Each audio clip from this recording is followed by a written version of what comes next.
Hello again, everybody, and welcome to another episode of Fun and Games Podcast. I'm Geoff Moonen. And I'm at AK Stormageddon. And you're listening to episode 132.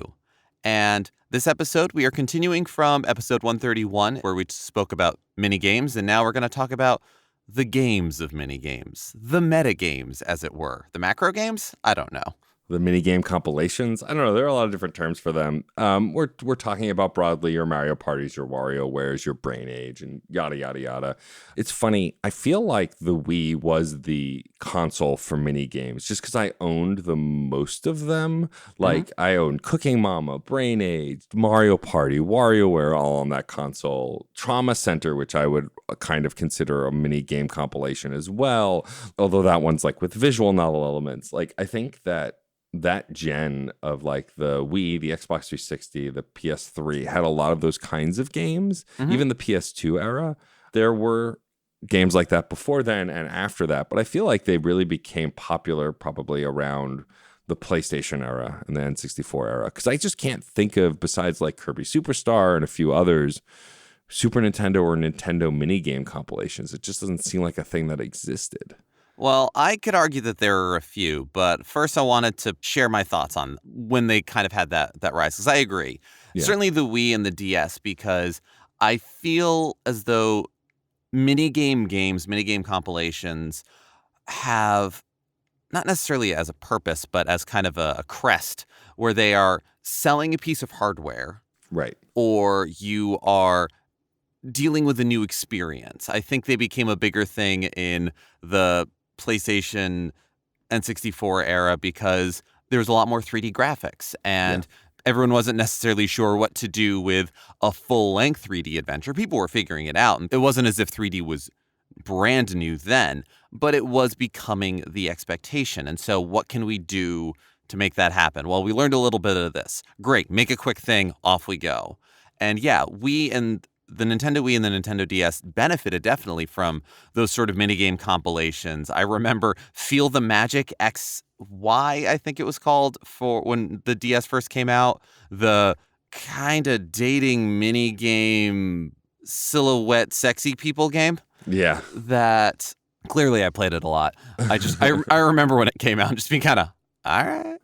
Sure. But it was definitely selling those sorts of things, and I definitely want to touch on other versions of that in the future. But I would argue some of the older ones were mainly sports titles. Sure. You had Olympic games. You had of varying types. Track there was and California field. Games. Yeah, and California Games, you're right. Yeah. And one that, in doing my research for this episode, I remembered I grew up with, American Gladiators. Oh, yeah. There was a Nintendo game, right? There was a Nintendo game of it, and it was in sort of rounds of 5 events. So you would have to clear all 5 of that level's events and then get to the next one. And some of them would repeat, but they would be either of increasing difficulty or of a different layout. Because for those who remember American Gladiators, some of the events, one of them was The Wall, which was just climbing a rock wall with whatever amount of head start you had before gladiators tried to pull you down. And unfettered by reality on the NES, the wall could go in as many directions as you wanted, could be as many things as it had to be. And so whenever the wall would show up, it was a completely different layout. Power-ups and everything. But yeah, you could joust, human cannonball, powerball, assault. Why do I remember all of these? That was just off the top of my head. The music wasn't that bad either. It wasn't that great of a game, though. But I'll be damned if I didn't play a ton of it. Yeah, I mean, I think in the Nintendo and Super Nintendo era, my first awareness of mini game compilations was Kirby Superstar. Even though I didn't really play it as a kid, I knew of the game. I didn't play, as I've said on the show before, I didn't play Kirby Superstar till much later. But like, even we talked about in the last episode, Kirby's Adventure, which had a ton of mini games, and you could just play those mini games. I was aware that they were a thing, but them as a collection of games, I didn't really think that much about. It wasn't until owning an N64 and buying the first Mario Party and the party game becoming a phenomenon with that and spawning so many different iterations. That's when I really noticed mini games and started playing them more. I loved the original Mario Party, and specifically Mario Party 2, which I think had the costumes in it and the different themed boards. That was either definitely two had the or themed three. boards. Mario Party 2 is the one I've played the most and played the most recently. I played it a couple weeks ago. Oh, nice. And like, I remember just loving those games. Friends would come over and we'd play for hours. And you stayed friends. And you stayed friends somehow. Somehow. Somehow. But like, that was like my first real awareness of like, you could have a grouping of games in one game with like a board game to connect it. And like, that's the thing about games versus just mini games, is that there's always a thread connecting them. I mean, that said, more recently, we've had like the Mario Party Top 100, which is a terrible game that has mostly mediocre mini games from the Mario Party franchise. But like, that's a newer thing. I think the straight up compilation is a more recent thing, whereas usually there's some thin narrative or story. I think even back to Cooking Mama, like you're being trained by Cooking Mama to become a chef, and like you're learning all these things. And I think that that's the defining difference between that or just a game that has mini games in it. It's not necessarily a balance, but kind of. What is the ratio of blend? Yeah, you wouldn't call Kirby's Adventure a minigame game, even though it has minigames in every world. But they truly are just something attached, something off to the side there. One could argue whether or not Kirby Superstar counts as a minigame compilation, right? Even though it has several smaller games. Yeah. It does become an argument of like size of game, but it definitely had a couple of truly mini games. Megaton Punch, Gourmet Race. Like I can never remember the name of the quick draw on it because I keep mixing it up. It's the Samurai on the Superstar, and it's Old West on Kirby's Adventure. That's my brain failing me. But it could be. And that is an interesting factor of it too.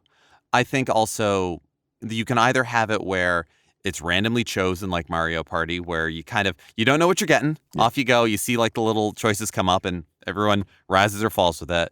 And then there's ones that kind of have the thin veneer of a story. I even think of Incredible Crisis for the PS1, which, Matt, have you seen or played this game? I have not. Incredible Crisis is wild. It's really the most story-driven mini-game compilation I've ever seen. Okay. Because it is the story it's a wacky story of a Japanese family all trying to make it home in time for grandma's birthday. So you have mom, dad, son, and daughter all dealing with different, completely insane problems. You know, you start with the dad and like he's at his job, and the first level is a dancing minigame because it's the office requirement of like exercise for a minute. And then while trying to get out in time, the elevator breaks and starts falling. And so you need to do like button mashing minigames in order to hit the brakes on the elevator. An alien invasion starts up at one point. The mother, while trying to go grocery shopping for things to make grandma's favorite dinner, ends up in a fighter jet. You know what? I'm just going to skip steps to get to that. There is like a teddy bear grows to ginormous size. I think it was a teddy bear. It's been a little while. And also the music is done entirely by Tokyo Ska Paradise Orchestra. So nice. The soundtrack's incredible. Amazing. Yeah, and it's sort of I don't think any gameplay in it repeats itself in terms of who's doing what mini games. There's a little bit of stealth, there's a little bit of maneuvering, there's a little bit of racing, there's a little bit of rhythm, and they'll all present themselves in different ways, and they do it in a linear fashion. It's not which of these do you want to do first? It's you do them in order. So it is sort of a level-based arcade game, but because the gameplay shifts every single level, every single encounter, and I think you can go back and replay the mini games. Right. I would definitely qualify that as a narrative minigame compilation. Interesting. Yeah, it's funny that like also what we define as a minigame compilation. Like I'm looking at a list that I found online and Fall Guys is included. And I love Fall Guys. I think it's a lot of fun. And it is like the shtick of that game is that you are a little bean competing in a contest to win freedom, to win fame. It's hard to say what the nebulous actual goal is. Yeah. But every full round of the competition is a series of 4 or 5 games, depending on how fast people get eliminated. Could be more, I think. Mm-hmm. And all of them are these little things to do, whether it's running an obstacle course or not falling off a balance beam or guessing the fruit that appear on screen and standing on the right tablet. And that's a much more recent game that I think is cashing in on the idea of folks like jumping in and out of stuff and taking the Battle Royale feel and adding more random elements to it. I'm not saying that there aren't random elements in things like Fortnite and PUBG, but a lot of that is skill-based if you're good at spotting enemies, if you know where to look, if you know how to hide, how to gear up. Whereas Fall Guys, there is some skill, but also some of those courses are absolutely dumb luck because they're designed in that way. And I think that adds a level of hilarity and fun that I think is key to these kinds of games to keep them light. We joked about keeping our friends after playing Mario Party, but some of those mini games are intense and like aggravating to play. And I never really feel that way with a game like Fall Guys. And I think that's kind of key to the better Mario Party and even overall like mini game compilation experiences is for them to be kind of light and fun and not too intense or serious. Yeah, absolutely. And I would think something like Fall Guys taps into the current streamer forward design philosophy. I'm not saying every game is designed to be played by streamers. Sure. But having that level of novelty is really a lot of what goes into gameplay shifts like that. Playing different events and whatnot it's novelty. Like, oh, what's the game going to be? I don't know what it is. And, oh, I hate this one, or, oh, I'm bad at this one. This one's pure luck. Oh, I'm great at this one. And running with that. Running with it. Fall Guys also comes back to sort of two analog or real life versions of where I think a lot of good mini game compilation ideas come from, which is sports and game shows. Yeah. And game shows definitely have physical elements sometimes. So you get, like, Fall Guys feels like a ridiculous game show. Yes, that absolutely. Can't quite exist in real life, which is, again, we talked about American Gladiators earlier, and that's a sporty game show. Yeah. And some of the lightness, the breeziness, and everything else comes down to if you have a game or an experience where you are shuffling the cards and new experiences are coming out, whether it's a collection of 10 mini games, 1,000 mini games, however many you play in a single playthrough, the speed of conveyance of the rules is a factor in that. Yes. Whether it's something where you need to remember a bunch of complicated controls, or is it a simple goal? Are the obstacles conveyed well? Is it built on a familiar structure of something? Is it a memory game? Is it a trick the other player? Is it what genre of almost arcade experience is it? Because I think compartmentalizing older arcade experiences into these as well also work out. If something suddenly went into a Space Invaders style game, we would understand what it is if you've played video games for any length of time. We have that language to it. Right. But maybe confusion is the point. You have your WarioWares and whatnot, and so I feel most folks have played some variation of the card game Mao or the Chairman or any of those ones where the only rule is I can tell you this one, and you play the game, you try to get rid of your cards, and even that isn't conveyed to you. You just watch other people, and when you do something wrong, you get told what you did wrong. The rule's not explained, but it's told what you did wrong. Or other ridiculous things are built on that, and so sometimes it's fun when nobody knows what's going on. I think Mario Party, certainly the older ones, had a weird clashing of under and over explaining. Yeah. Like, I think because you knew when the minigame was happening, it was the end of every round. And Mario Party is in its own way kind of a game show. Right. It's a big board game show. Yeah. So there you go. At the end of the round, there's the physical challenge. There's that. And then, like, all right, let's sit here and practice it or whatever else. There's almost too much time to sit there and be mad about it. And then the game just happens. And then you play bumper balls and you're done in 3 seconds. Yes. I love bumper balls, but I'm not great at it. No. The Mario Party minigame that always sticks with me is the hot potato take where it's like a giant Bowser bomb. Yeah, you're throwing the bomb around. Plungers. Yeah, hot bomb or hot bombs. Yeah. And that one. I never got the hang of Abandoned Ship. Oh my God. I hated Abandoned Ship. There was also like a climbing one where coconuts fell, and that was in the later games.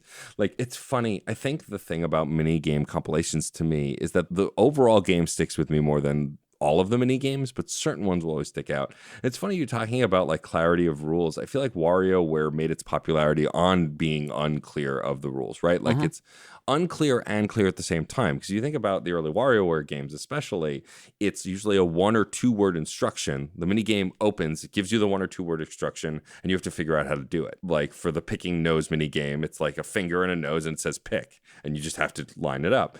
And I think that kind of simplicity is what made the hecticness of those games so much fun. I didn't play them as much as I played Mario Party, but I understood where the attraction was. And I think there's this level of, finding the balance between explaining too much and not explaining enough. I think the later Mario Party games, especially, at least in the GameCube era and the Wii, because I haven't played the most recent one, I felt like they were a lot slower moving. The mini games like kind of just didn't have the same kind of intensity or fun that the older ones did.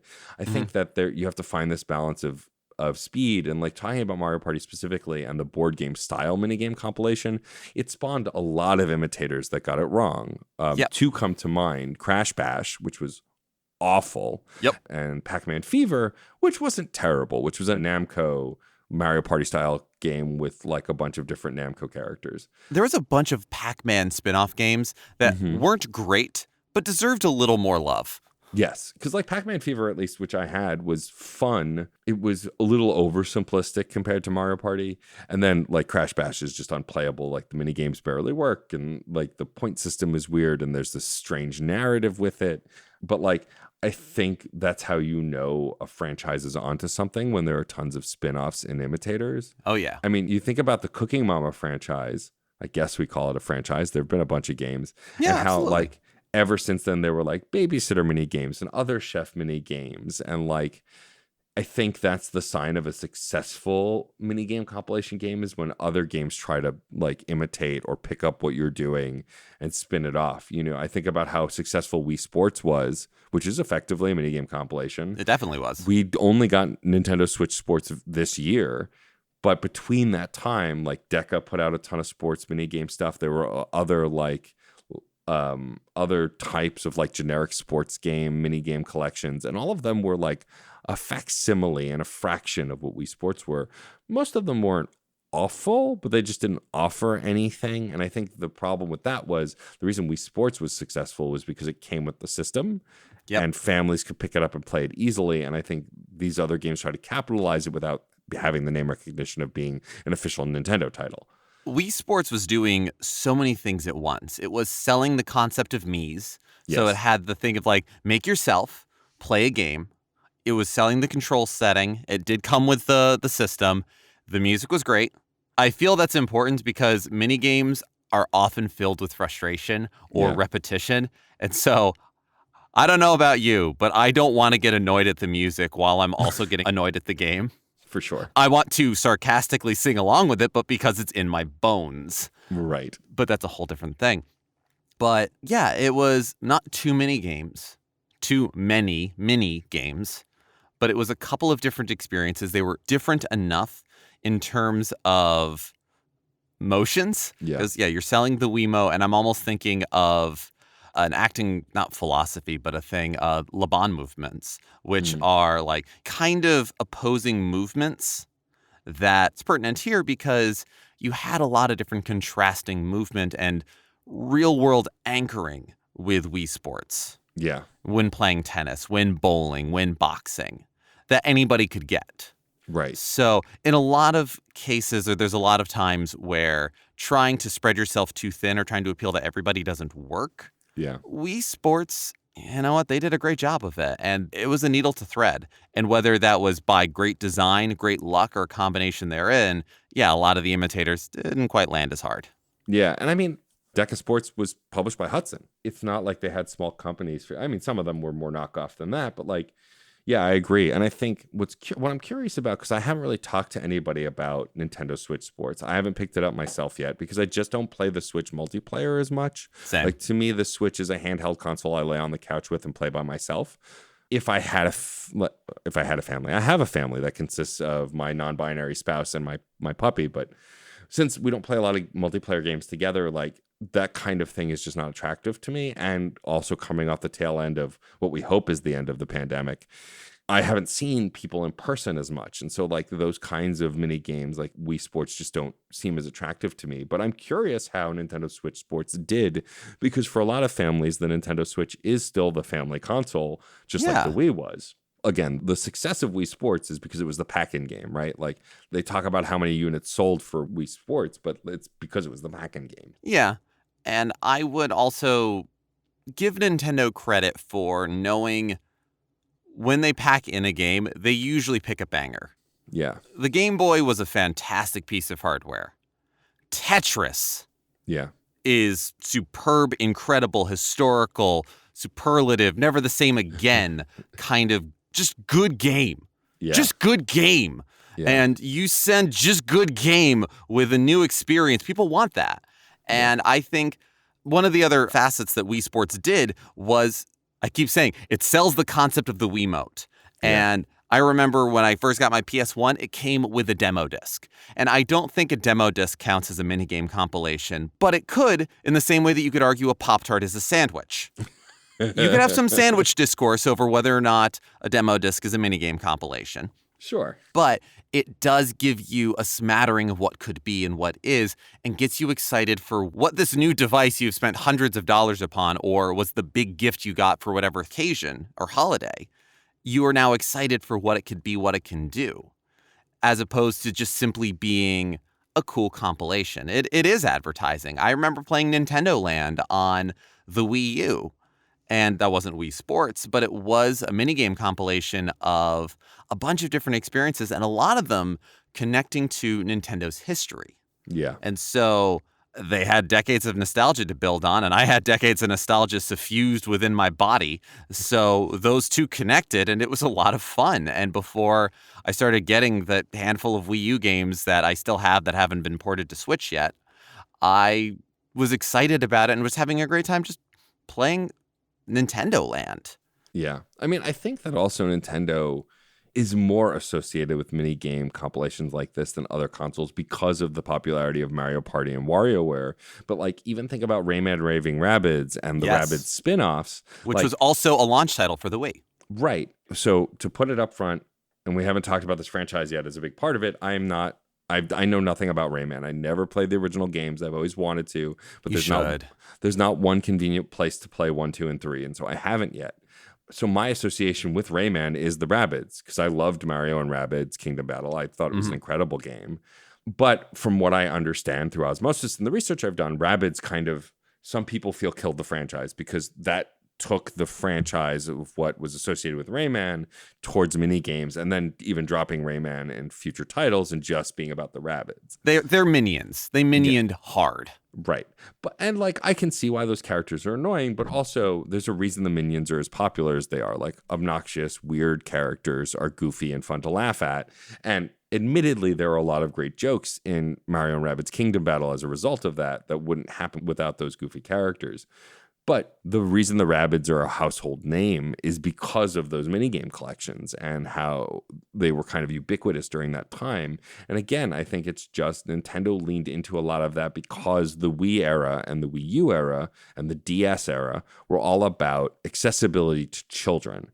A lot of people like to dunk on Nintendo because they say it's a kid's console. And while that's true on some level, it's not that it's a kid's console. It's that Nintendo is never just thinking of the gamers who grew up, which are important, but it's also thinking about the young gamers who are picking up a console for the first time. It's why I bought my nephew a Wii when he was old enough to play it, because I knew he'd understand it. He may not really deeply understand the mechanics of the games, but there would be games for him that he'd understand. Whereas on the PS3 and on the Xbox 360, there were games for kids as well, but just not as many, not the dearth of games that the Nintendo consoles often supported. Right. I mean, when we were growing up, controllers only had so many buttons. Yeah. That's oversimplifying it, but it is kind of an indicator of your most complicated games. A, B, select, start, and a control pad. I recently started playing some Atari 2600 games, and that just got a joystick and a button, which when they try to add in more things actually makes things more complicated. Oh my God. You had to hit buttons on the back of the console to open up maps at a space game. Weird. Yeah, it was wild. It was wild. Anyway, you could tell certain games were more complicated for kids. They had too much reading. They had anything else. So many of my friends having kids now, it's very interesting to see how games convey what they do to kids. I have a friend whose 3-year-old loves Mario games, loves Mario games, and is good at them because he plays them. Sometimes he has like the aid on or whatever else, but I've watched him beat Bowser in Mario Odyssey, Final Bowser. It's amazing. Watching a 3-year-old do that is incredible. And he's still a 3-year-old, still has his attention span of a 3-year-old, but if he can understand direction, he can understand, like, hit this button, do these things. But when there's too many buttons, or there's like, hold this to do that, finger dexterity, whatever else, whether a child or somebody who hasn't gamed for years. Either they haven't played in a long time or they have never played. Right. Matt, you and I have years. Between us, we have decades of video game experience, and so we know how to move our hands a certain way, like a musician would on an unfamiliar instrument. Yeah. But getting people into an unfamiliar situation, the idea of just swing the controller is perfect. Right. It's the reason the DS or the Wii sold like gangbusters. I want to touch the thing on the screen. Great. It's a touch screen. Perfect. And that works for everybody. And even more than a kid's game company, I would call probably the thing that got bandied about with Nintendo is casual. Yeah. But minigames are quick. Minigames can be casual or they can be very intense, but they have the same amount of investment, regardless of whether you have logged thousands of hours in online matches or this is your first game. And I think that is a great equalizer and can be, when well conveyed, humbling and delightful. I know we dunked a little on some of the Mario Party games and things like that, but there is something very fun about those games that pop up where it's dumb luck, or I feel very confident about this, but you lose quickly. But it's quick, you move on to the next one. And I think that's also fantastic. Yeah, and I think that by design, some of the more popular franchises do it that way, where it's quick and easy. But not every minigame compilation is just about the minigames or the narrative. Like, I'm thinking of like the fitness games. You think about Connect Adventures when Connect was big, which was very much a physical game. And selling the hardware. Or even Wii Fit, where they made the balance board for it. And even now with Ring Fit, which sold the Ring controller. Like, these are all games that are designed to get you moving, but they are still effectively minigame compilations. I mean, I've played a bunch of Ring Fit. We do own one. I haven't used it in a while, but like, it is an RPG, right? Mm-hmm. Like, it's designed to be a fitness RPG, but the battles that you're having are effectively mini games, like mini battle moments where you have to do the different positions to beat the enemies. That's less a mini game compilation, I'd say, than Wii Fit, which was literally just turn on the system, pick a workout, do these different things. And they are effectively little games that get you to do stuff on the balance board that pass whatever tests, success whatever thing, and then you move on to the next thing. I think those are interesting because they're trying to incorporate a different angle. Instead of it being about kind of just quick and easy, it's more about, well, here's an event. Let's see how quickly you can do it and then move on to the next thing. Well, yeah, because I think fitness can be a journey. Mm-hmm. I mean, for everybody, it's a journey, whatever shape that journey takes. Right. And having it have the progressive RPG elements is perfect because then you can track your progress, which is a very important thing in a fitness journey, I believe, as well as the fact that I think it works great as a mini game compilation or a selection of different mini games because there's a weird balance in exercising where you want to learn the motions. It's very important to know that you're doing the motions correctly and you're doing them well. And from that comes repetition and showing up and doing them. But I find doing just one exercise all the time maddening. Sure. Even if it's just, here is what I do all week. Like I do these things this day, these things this day. And that's just, Mondays are for this, Fridays are for this, Tuesdays are for that. That's still fine because you're switching it up. You have the novelty that's happening mixed with progression. So something like, Ring Fit, you have both of those things and it already takes care of the tracking for you while just being very excitable about it. And which is also great to have the support. And so it's funny how, I would say fitness games are cousins to minigame compilations, good ones, or ones that ones that appeal to me, not good ones that I see the value of and appeal to me are because they're built on the same structure and they're built on a lot of the same design philosophies and they're using it for something really cool. Yeah, for sure. And I think also another cousin of the minigame compilation or something that's a minigame compilation, but out of convenience, I think, are the licensed titles, which we haven't really talked about. Like famously, there was an iCarly game on the Wii and on the DS that was just a series of minigames, which anyone familiar with the show, I mean, iCarly was like essentially a YouTuber, like internet celebrity who did wacky segments while also living their high school life trying to get by. And so it fits for that.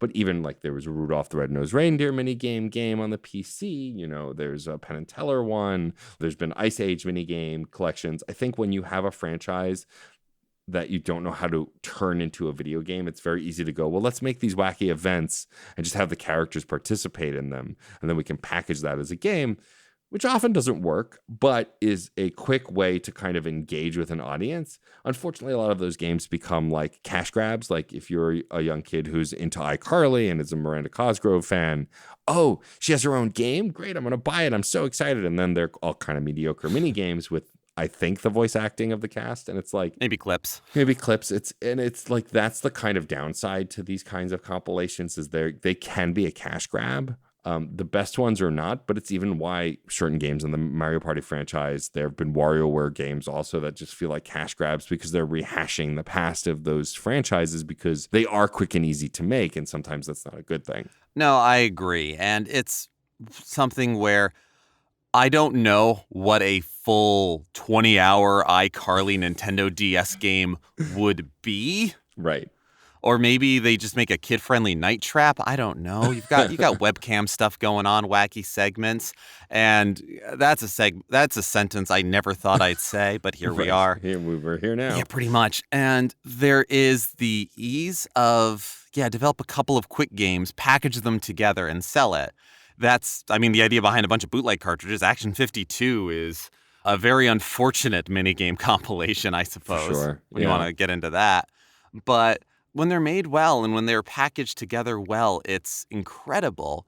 And there's two in particular I'm thinking of. One is Retro Game Challenge for the Nintendo DS, which is I feel like it's a fairly obscure game, but it was built on a game show from Japan that had, a game master like playing all sorts of wacky games and dealing with stuff and whatnot.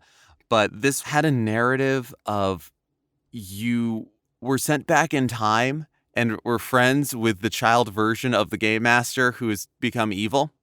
And you need to rekindle his love of games, if I'm remembering correctly. By and large, what you were doing was you were playing a small assortment of lawyer-friendly versions of classic games. Yeah. Like, not exactly this game, but largely this with a bunch of other stuff thrown in. So you had a platformer, you had a space shooter, you had a whole bunch of different games. And you would play only so much of them at a time. And then you would move on to another thing or another aspect, or a new game would come out, because it was sort of, you'd get the new games as they were released because time wouldn't go on. And magazines would come out with passwords and codes and cheats. And so the shooter game, you needed to get to a very high level that you're like, I need to get to like level 40 of this game? Are you fucking nuts? But then you get the magazine that's like, oh, here's a password to get to level 30 or whatever it was, and get you much closer, and built those up. And so there were probably about 7 full-ish games, or games that would have been sold as full games in the Famicom and NES era. But nowadays it'd be like, I spent $60 for this. Are you kidding me? But package them together like that, and you compartmentalize it so you reach this goal. It's, you have the achievement ideas of today in bite-sized forms within larger structures, and then you come back to them and do them, and then you could eventually just play them as is. And I would say that's as much of a minigame compilation as Kirby Superstar, and on a larger scale, that's kind of what the NES Remix games were in the Wii U and 3DS era. That same idea, but built on established, beloved Nintendo franchises. Matt, last episode, we were wondering whether or not Virtua Fighter counts as a minigame if you presented it such in the Yakuza games. You go to the arcade and you can play Virtua Fighter. Is it a minigame now? Sometimes. Is it a rectangle? Is it a square? Here it's a minigame. And so, all right, you just need to, Legend of Zelda, beat this boss with only 1 heart. Okay, cool. I'm doing that. It drops you in there. You do it. If you fail, you start it again from the same spot. It's almost like save states on a ROM. Right. And you do those. I wish more games had challenge runs like that. I really enjoyed those. And when they would do them at MagFest, it was a lot of fun too. But another thing where you're breaking up the bigger thing into something smaller with well-designed small games. Well, yeah, I think that WarioWare walked so NES Remix could run, right? Because NES Remix is essentially WarioWare, but with their own franchise and their own games, dropping you in to do these quick things.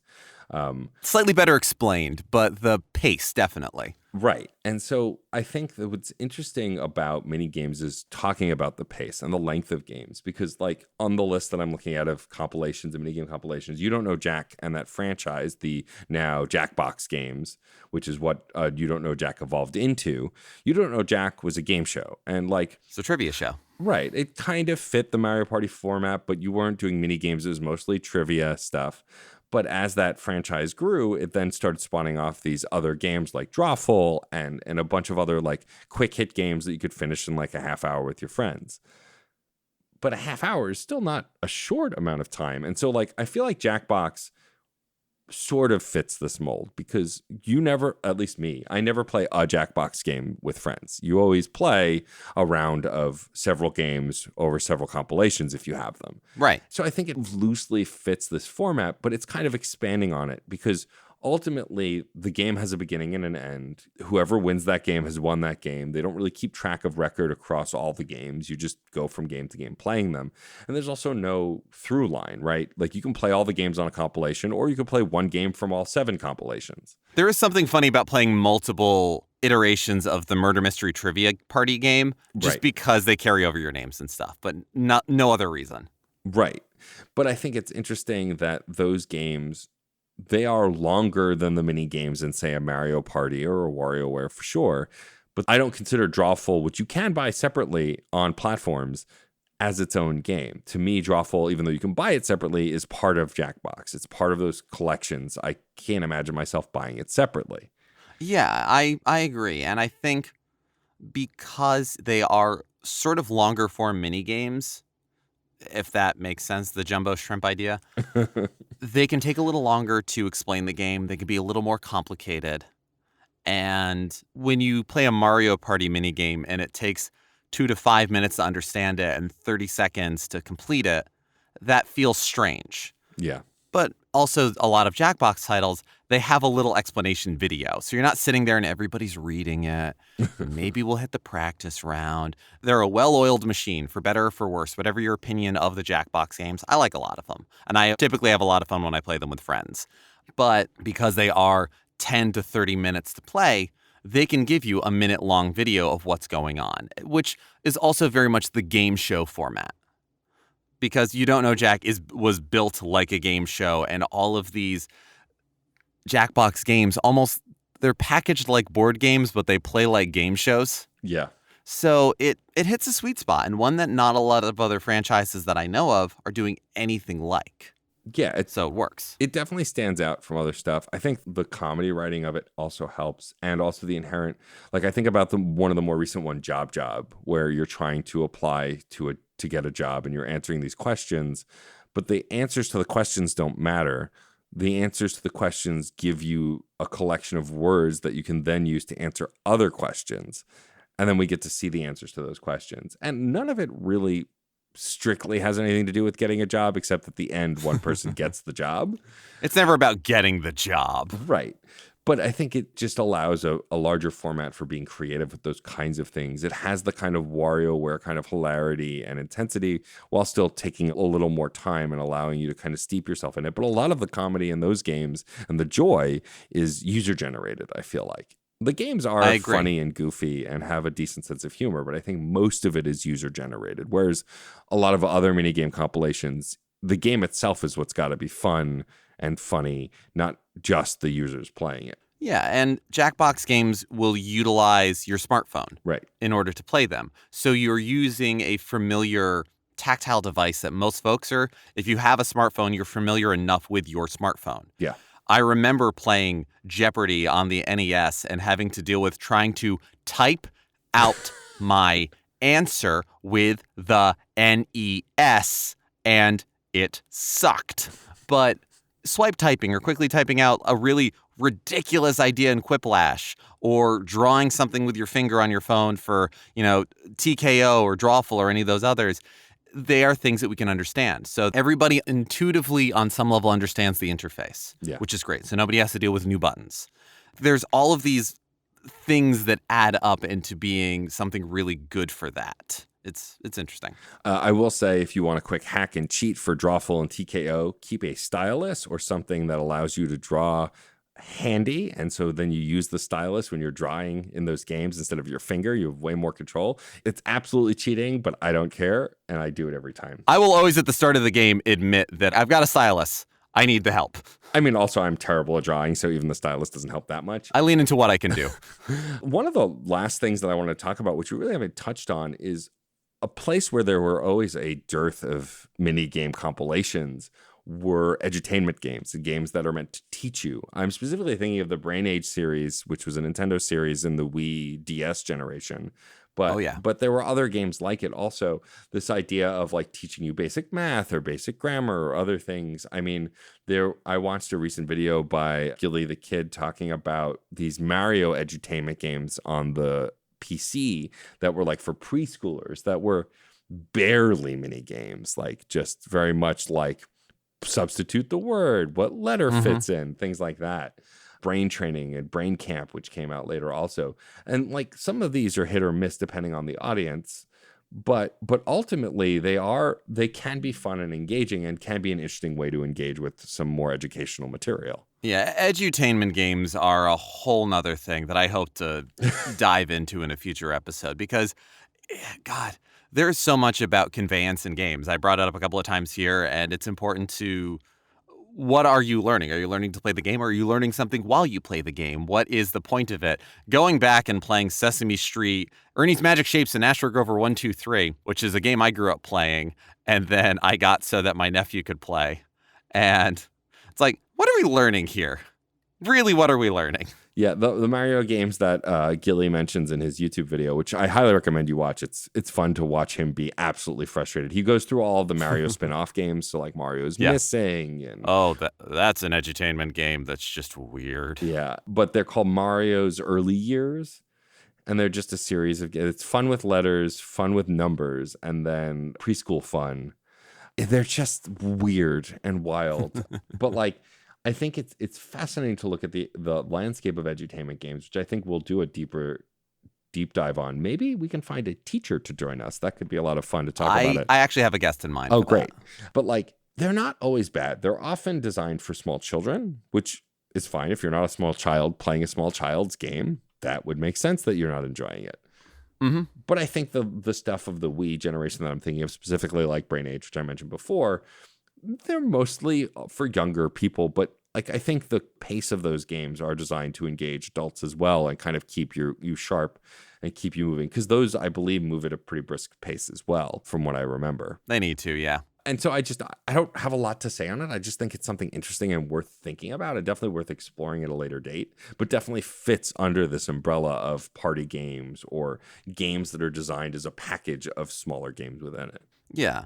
And I didn't quite see where to segue this in, but I do want to, as we're kind of wrapping up here, do want to mention one of my other favorite kind of minigame compilations by design, by necessity, by everything else, shooting gallery games. Oh, sure. Because my house loves light guns. We do. How can you not? They're a lot of fun. And Sarah's favorite arcade game. Oh, yeah. Favorite is Police Trainer. Yep. I mean, she also loves Galaga and many pinball games and all these other things, but Police Trainer is her... If she sees that, nothing else exists. Oh, yeah. When we were at MagFest many years ago, I made the fool's errand of trying to speak to her while she was playing. She's like, no, I'm busy. Just give me a minute. She understands and is self-aware about it, and that's wonderful. But yeah, it's very much don't talk to me. I got to match colors. Yeah. But yeah, I mean, those shooting gallery games also, especially which were popular more in the 90s and 2000s than they are now, there are still plenty of them. But like, I feel like they were even on console. You know, we had the Time Crisis games and things like that. And of course, Duck Hunt and all of those things. And Point Blank was really the heir to the true like mini game where we're changing up what you're shooting, how you're shooting it, why you need to. Are you shooting this and avoiding that? Are you matching colors? Are you adding numbers? Are you trying to knock something into a place? And again, holding up the light gun, you can't do that for huge long lengths of time. You need breaks. And it's not just a matter of in between levels. It's like, do this thing. All right, focus, figure out what you're doing, aim, fire. Okay. Not just your arms or your shoulders or your back, your attention, your eyes need a moment to stop. Right. So by its nature, I mean, I loved Area 51. It's not a great game, but I love playing it. Time Crisis is so much Revolution fun. X. I played Die Hard 2, Die Harder on Die Hard Trilogy with a light gun when I was a kid, and I loved it. That's awesome. It was actually really fun. But any of those, like, it's linear, and it goes through, and it's fun, and it's great to find the secrets and divert and whatever else. But those ones where it's like any other of these minigame compilations, like almost a WarioWare or Rabbids or any of those others. Here's the thing. Figure it out. You have a gun. Go! Yeah. And it's not like bloody and violent. It's just, here's your controller. Shoot! Yeah. It appeals to my ADHD soul.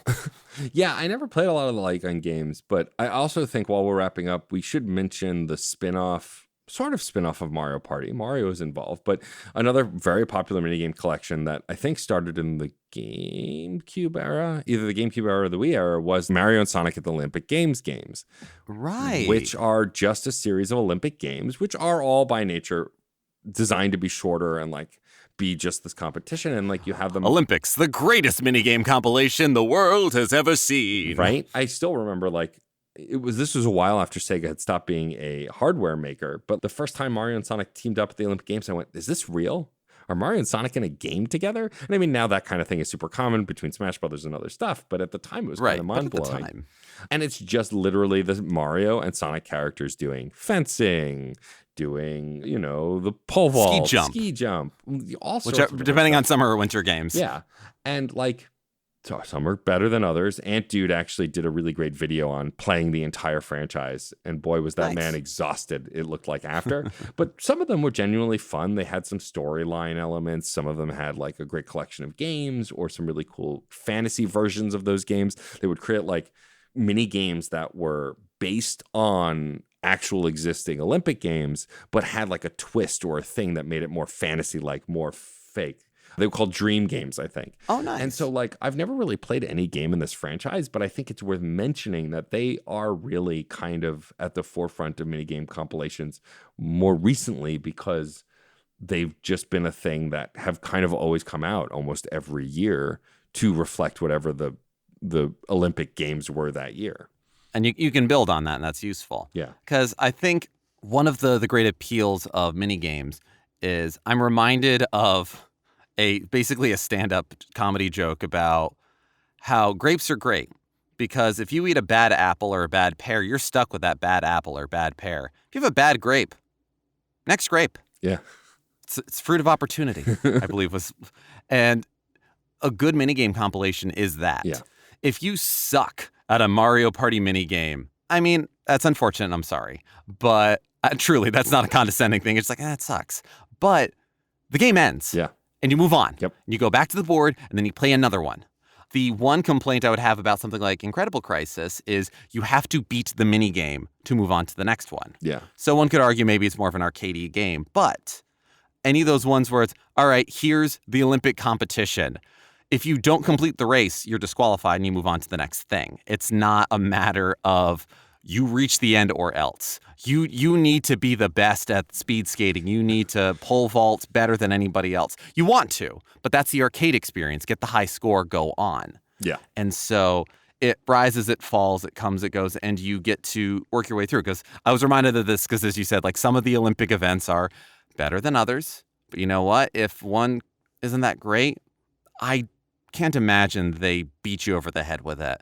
I liked playing California games as a kid. I really liked the footbag because when I was a kid, I was good at that one. I was bad at surfing, so I never played it. I eventually figured out skateboarding, but it just kind of let me go. And it was an NES game, so it couldn't punish me too hard for not playing all of the events, but I just did them. Yeah. And you just do what you want there. Yeah, I think ultimately the mini game collections that are at their best are the ones that don't punish you for not being good. You can move on to the next thing. And I think that's where the success of Mario Party, WarioWare, and the like have really flourished is like, here's the thing. Oh, you don't like that thing? You're not good at that thing? Great. Here's another thing. Yeah, the greater frustration comes from you stole my star. Yeah, well, yeah. I have never been more angry, thought worse things. I've never done that during the minigame itself. That's just frustrating. It's all of the board game parts of Mario Party that incite friendicide. Yeah. Oh, I'm winning. I've got 3 stars. Oh, now 3 different people stole all my stars. You don't. Now I have nothing. You've landed on the worst space, and I have a ghost now. now I'm in charge. Like, winning minigames gets you a star at the end. Yeah. Like, that's great. Like, there's some bonuses there, but that's rarely the breaking point. Those are just fun diversions. Yeah, for sure. I don't really have a favorite minigame collection, but if y'all out there do, please let us know. I mean, I've definitely played a lot of the Mario Party WarioWare games, a lot of the stuff that I've mentioned. I think Pac-Man Fever might get the nod just because it's so different from the others, and I just have fond memories of playing that game. Kirby Superstar feels like a cop-out answer. It does, but it's also true. Kirby Superstar Ultra is incredible. It is incredible. But we'd love to hear from you. Tell us what your favorite mini games are. Tell us if there's a mini game collection we missed. If there are certain mini games that drive you crazy, like we mentioned earlier with specific Mario Party ones that were the worst. We'd love to hear from you. So let us know your thoughts on all things mini games. Yeah, like by all means, please yell at us for not talking about Panic Park at all, or how the Rhythm Heaven Rhythm Tengoku series is obviously the best minigame compilation ever. I remember watching the video of Rhythm Tengoku way back when it was just when that was the only WarioWare spinoff and losing my mind about it. Finally got a cartridge this year, and let me tell you, worth the wait. Amazing. So incredible. But tell me why it's not a minigame compilation. It's obviously just a frenetic rhythm game. Come on. There's all of this. We want to hear from you, and there's so many ways to get in touch with us. You can find us on Twitter and Instagram at funandgamespod. You can email us at funandgamespod@gmail.com. You can go to certainpov.com and find not only a permanent invite link to our Discord server, but also links to other incredible Certain POV podcasts. Yep. Also some housekeeping at the tail end. Our next episode is going to be our live panel from FlameCon of this year. It was a blast. We had the incredible Wally and Rachel Quirky Shank as co-panelists, and it's called Leather Daddies and Goth Girlfriends, Horror Representation Beyond Queer-Coded Villains. That will be our next episode, and then after that, we will come back with my PAX West review. So I don't think I've mentioned on the show yet, but as you're listening to this, if you listen to this the day it comes out, I am currently at PAX West in Seattle. It's running from Friday to Monday. I'm rolling solo this time, and because I'll be at a wedding. You will be at a wedding, but I will still be interviewing developers. I will still be on a panel at 9:30 on Friday in the Sphinx Theater. Friend of the show, Jacob McCourt, is doing video game trivia live. You can tune in on Twitch to watch it. It will be live on Twitch, but if you're at the event, please come to the Sphinx Theater at 9:30 and come hang out. It's going to be a blast. I'm going to defend my title, because I trounced Case on that many, many moons ago. But it should be a lot of fun. Some folks from the past side quests are going to be on that panel as well. So yeah, it should be a good time. So if you're around, please come say hi. I would love to see you. That would be a lot of fun. And so you can look forward to that stuff. We have some really cool episodes coming up. We have some plans for a bunch of stuff. But as always, if you have suggestions, comments, questions, if you want to recommend guests or games to check out, please let us know. Geoff and I are also mulling over a way to bring in more specific game conversations into the podcast. We're not quite sure how yet, but we've been gracious enough to be given game codes and review codes and talk. We don't always get to talk to the developers, but the games that we really like, we still want to highlight. If you have ideas of how you'd love for us to discuss those games that's not side quests, but is in the main show, let us know. We would love to hear it. Yeah, because we do what we do because we love it, and we love that you are a part of all of this. And so if there's a way that you think we can better evolve the show, by all means, let us know. We just want this to be the best conversation that this can be. And this is a conversation. Thank you for being a part of it. I'm Geoff Moonen. And I'm Matt A.K. Stormageddon. And happy gaming. Hey, Nerf herders. You sure you want to go with that? Hey, everyone. There we go. More inviting. Have you ever had a movie that you really wanted to love, but something holds you back? Or one that you did love in spite of a flaw? Well, I'm Case Aiken. And I'm Sam Alisea. And on Another Pass, we sit down with cool guests to look at movies that we find fascinating. But flawed. And we try to imagine what could have been done when they were made to give them that little push. We're not experts. We just believe in criticism. Constructive criticism. Sure. So come take another pass at some movies with us. And every now and then, we can celebrate movies that did it on their own, too. You can find us at certainpov.com or wherever you get your podcasts. Pass it on. CPOV. CertainPOV.com.